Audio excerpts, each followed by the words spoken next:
understand that perfectly well. Perfectly well. This morning I want to talk about God remembers. God remembers.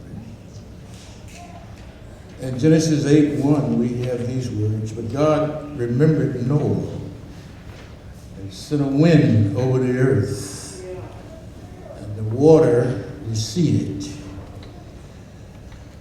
And then in Numbers 6:23-27 we have these words. God says to Moses, "Speak unto Aaron and unto his sons on this wise, ye shall bless the people of Israel, saying unto them, the Lord bless thee and keep thee. The Lord make his face shine upon thee and be gracious unto thee. The Lord lift up his countenance upon thee and give thee peace. And they shall put my name upon the children of Israel, and I will bless them." God remembers. Dr. Gardner C. Taylor, the Prince of Preachers and my preaching heroes, I have said so many times, says that on one of his most memorable occasions took place when he had to go to Erie, Pennsylvania to preach. And this occurred about 10 years ago. And it was an icy, snowy afternoon when his plane put down at Pittsburgh and a minister drove him to his destination on a slippery highway. And that evening at a little reception before the service, he was talking to a gentleman he later learned was a Lutheran bishop. In their conversation, Dr. Taylor learned that the bishop was in a controversy in the community. There was a controversy, and the bishop was right at the heart of it. He was the eye of the storm of the controversy. It was so heated that it was in the newspapers in Pittsburgh. It was so controversial that automobile tires were thrown on his lawn and insults were painted on his car. It was a heated controversy. It was very apparent that the bishop was overcome with this controversy that had his life in such a stranglehold. He was upset and deep sorrow. And then the bishop said to Dr. Taylor that the leading man of the controversy in creating all of this disturbance was in trouble once. And nobody in the entire area would help him. And he says he came to me and asked me for help. And I gave him help and put his life back on track.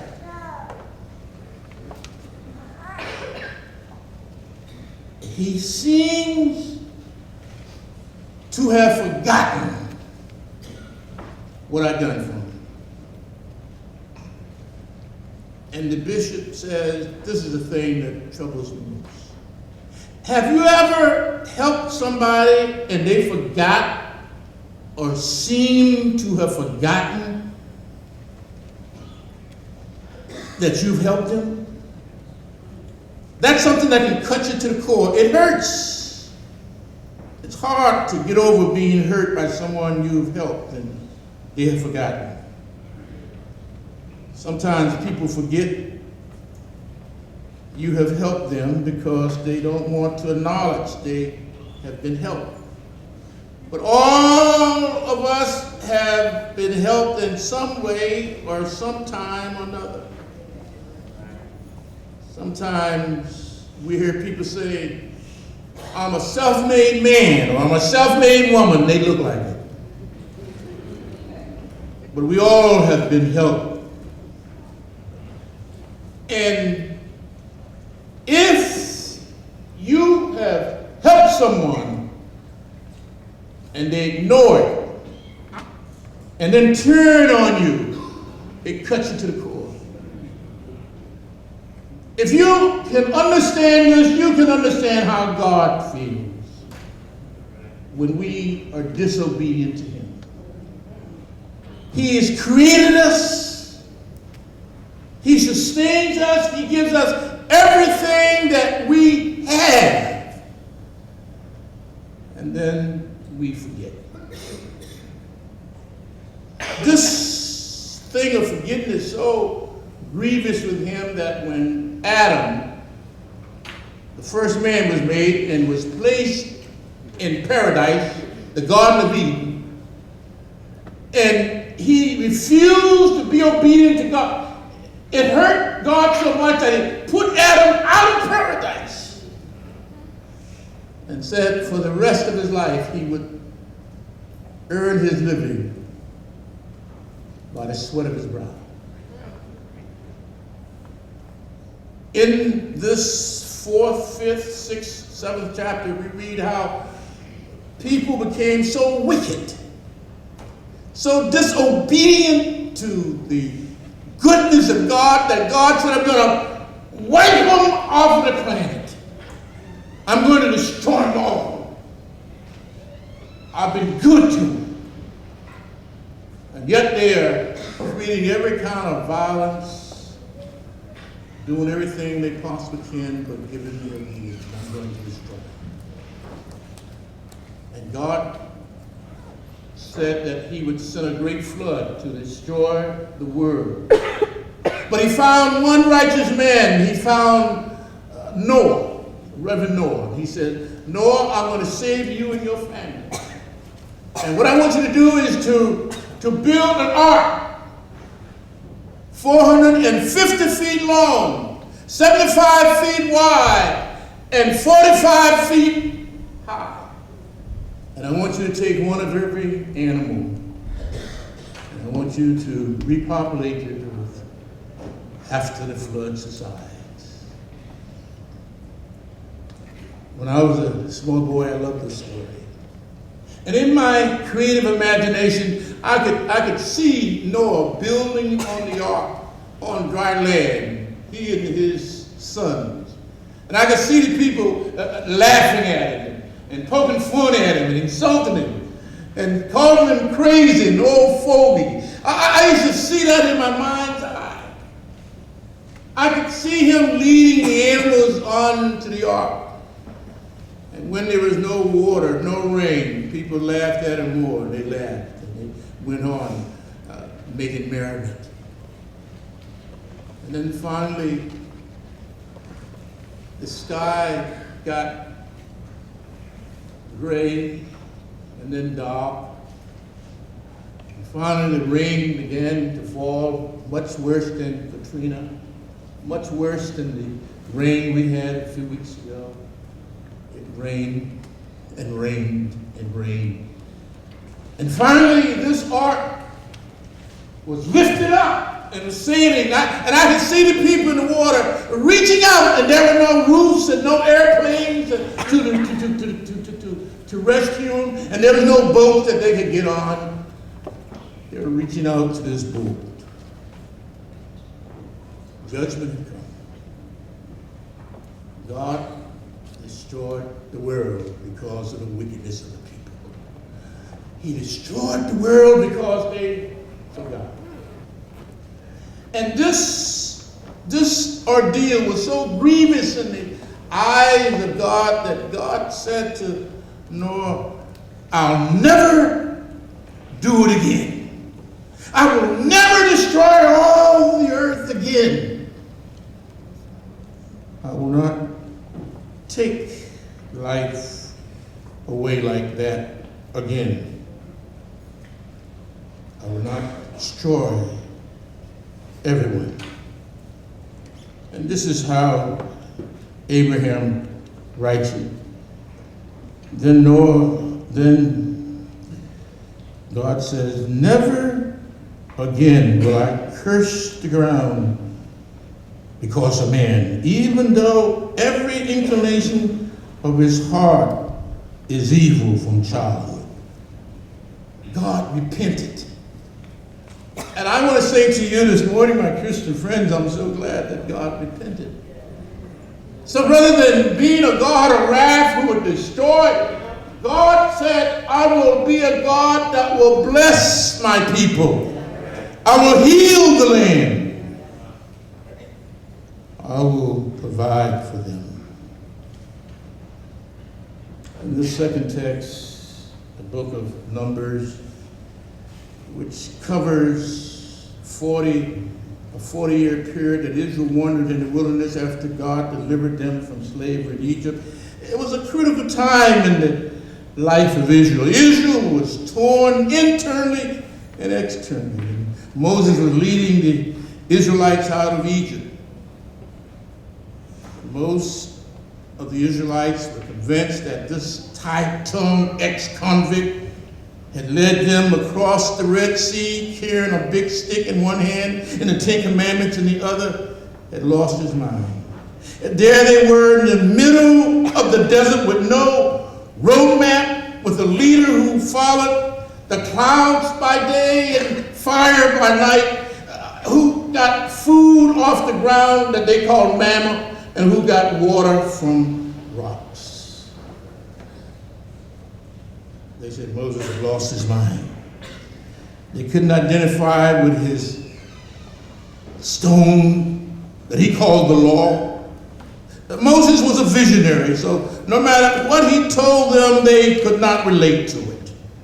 No matter what he told them about the blessings of God and the blessings of freedom, they only remembered what they had endured when they were in slavery. When they were in slavery under Pharaoh, at least they had a job and they had something to eat. No matter what Moses told them, they couldn't believe in a land of milk and honey. They wanted something they could see. And while they were walking in the desert with buzzards flying overhead, no matter what Moses told them, they couldn't see the vision God had made clear to Moses. They were stubborn, stiff-necked. Every time Moses said go north, they said we're going south. Every time Moses said we go west, they said we're going east. So they went around in a circle for 40 years. Above all else, Moses knew that something was needed to ensure the spiritual survival of God's people. Moses knew this was a time of crisis, and they could not make it without the presence of God himself in their lives.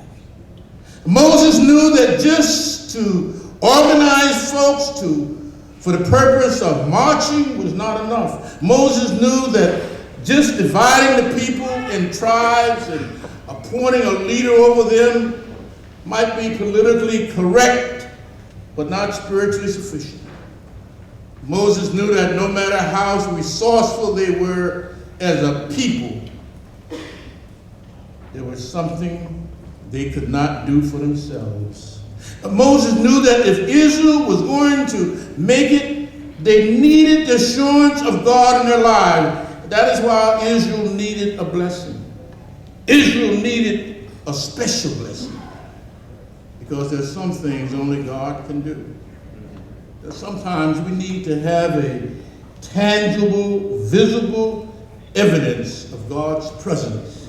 They needed a blessing because there are some things only God can do. Israel needed a blessing because there are some problems only God can solve. I don't care how smart you are, there are some things only God can do. I don't care how well connected you are, there are some puzzles only God can straighten out. I don't care where you have been or where you're going, there are some places only God can take you. I don't care how much money you have in the bank, there are some problems only God can solve. That's why it doesn't matter who you are, you stand in need of a blessing. Everybody in here this morning need a blessing. You don't need man's blessings. You need God's blessings. You don't need my blessings. You need God's blessings. That God is in the blessing business. A blessing turns wrong into right. A blessing turns the darkness of night into the light of day. A blessing sees my sins and then gives me a second chance. A blessing takes my negative and turns it into a positive. A blessing is having no money in my bank account, but I still got food on my table. A blessing is having my enemies plotting for my demise and defeat, but there's victory everywhere I look. A blessing is drowning in my tears, but I've got joy in my heart. Joy the world can't give, and joy the world can't take away. I know there's some folks who come to church for the wrong reasons. Some folks attend church as a matter of habit. Some come only because it's socially acceptable and it's correct. Some have come because mama or daddy said you gotta be here. Some have come here today because they want to see who is here, who is not here. And some have come because of what they had new to wear, or they want to see who has something new to wear. They didn't come here to be entertained. There are some who didn't come here to be entertained, but they came to be blessed. There's some who came here not to be entertained. They didn't come here because they need to. They came because they had to, because they needed a blessing. They didn't come here to hear what I've got to say. They came to hear what God has to say. And just in case you don't know it, God is in the blessing business. I don't care who you are or what your problem is, God has the power and the ability to turn around. God has the ability to bless you if you just trust Him. The reason you've come here today is you want to be blessed and I want to be blessed. You need a blessing and I need a blessing. We need a personal blessing from God. We don't need a universal blessing, but a personal blessing. A blessing with our name on it. Somebody has been sick and the pain is unbearable. And you're taking all the medicine you can take. And you go on to every doctor you can think of. And you suffered a long time and nothing has eased your pain. You need a blessing from God. Yes, sir. Somebody here has been carrying a heavy burden a long time. Somebody has a burden like nobody else's burden. You have told friends about your burden, but they haven't been able to help you. Every step you take is a hard step. Every hill you climb is a high hill. It seems you're all along with your burden. You need a blessing from God. There's somebody here who doesn't have any money.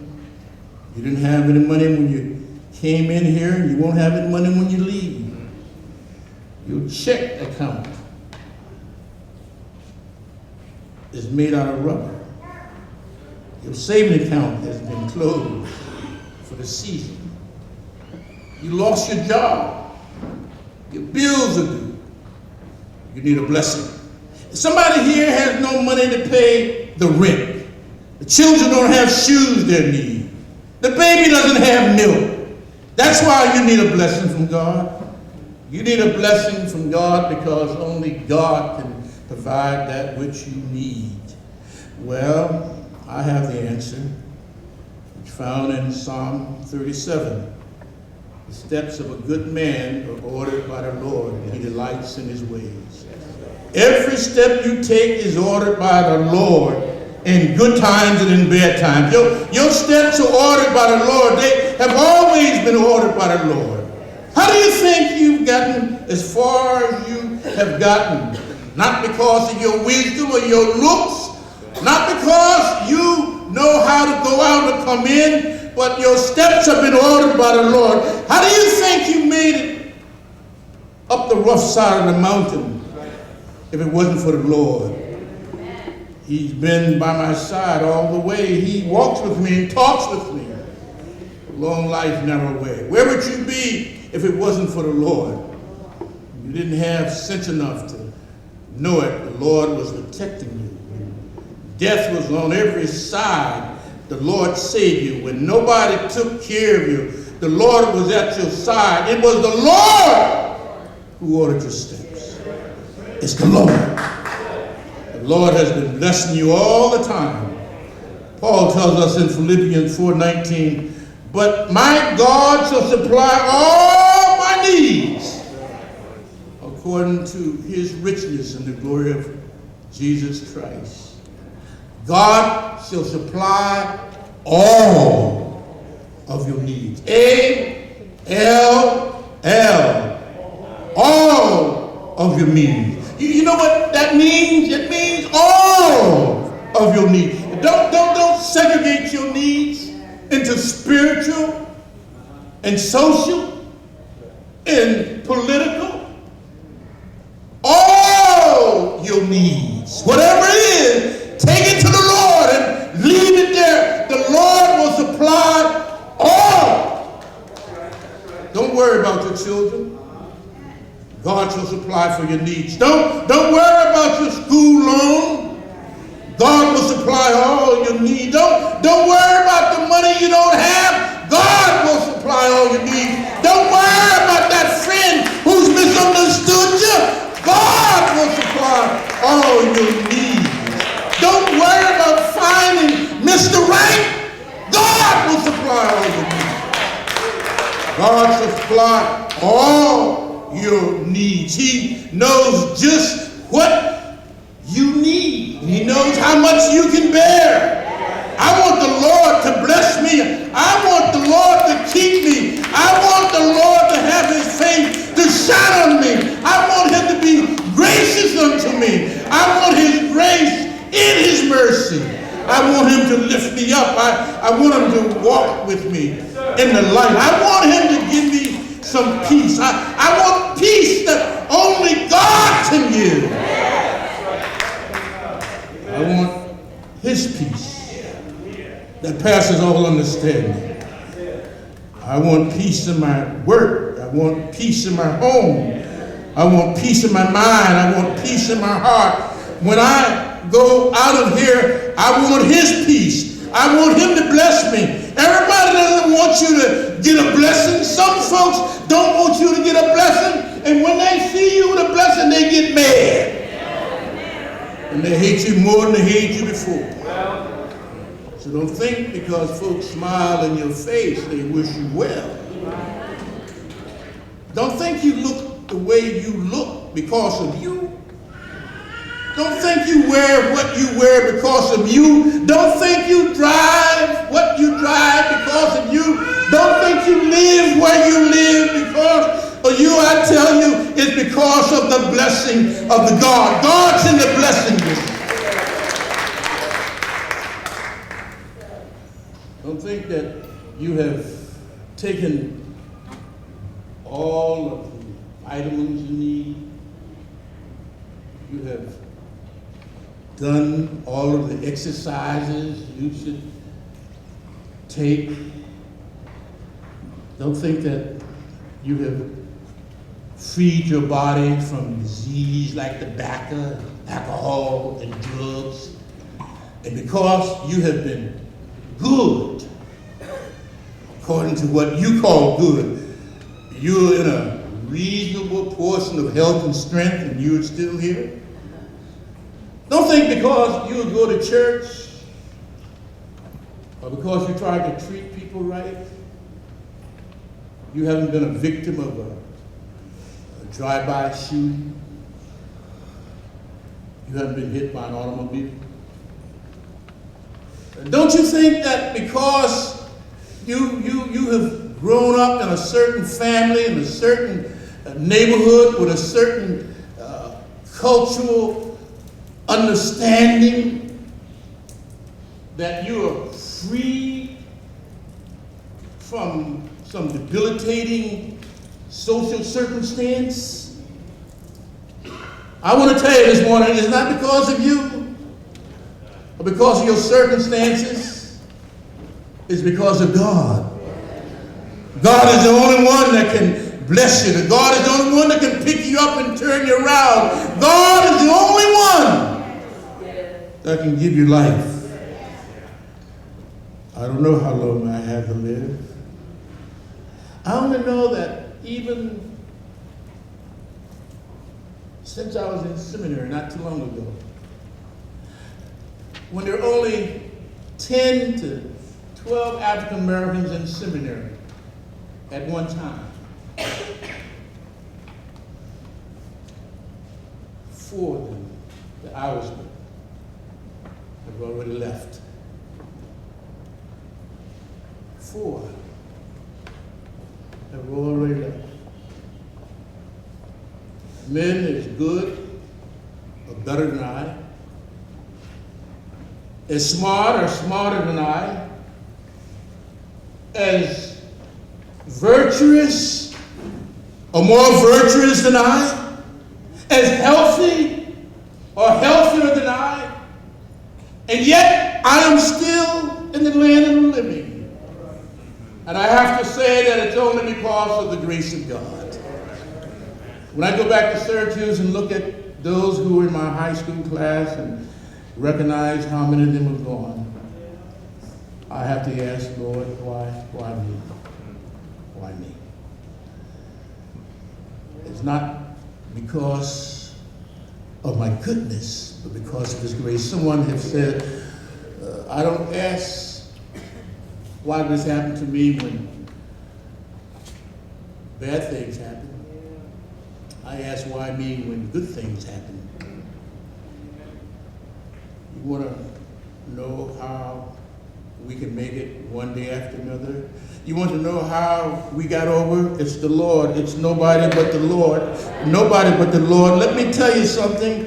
I don't want your blessings, and there's no need of you trying to get my blessings. What God has for me is for me, and what God has for you is for you. And don't mess with my blessings, and I don't want to mess with yours. I don't want anything God has for somebody else. I only want what God has for me. All I need is what He promises. Jesus says, ask and I'll give, seek and you'll find, knock and it'll be open to you. He promised that. I can be more than a conqueror. I can do all things. He counts every hair on my head. He will make a way out of no way. He'll open doors. He'll shut doors. That's why I love that song, Count Your Blessings, name them one by one, and see what the Lord has done. I can see my wife every morning. Talk to her. I can kneel to pray. I can take one step, although sometimes slower than it used to be, one after another. If you've been blessed, you ought to stand on your feet.